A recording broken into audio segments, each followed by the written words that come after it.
Hello বন্ধুরা, আজকে নিয়ে আসলাম তোমাদের সাথে পালক পনিরের রেসিপি। শরীরটা বেশি ভালো না, তাই গলাটা শুনতে এরকম লাগছে। তো প্রথমে পালক পনিরগুলো আমি সেদ্ধ করে ঠান্ডা জলে ভিজিয়ে রাখলাম। এখানে আদা, রসুন, কাঁচা লঙ্কা ও পালকগুলো বেটে নিলাম। তারপর এখানে একটু তেলের মধ্যে নুন দিয়ে পনিরগুলো ভেজে নেব। তো কিছুক্ষণ লাল করে ভাজার পর নামিয়ে নিব।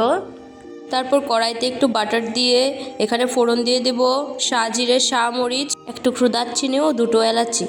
তারপর এখানে পেঁয়াজ কুচি দিয়ে দেব।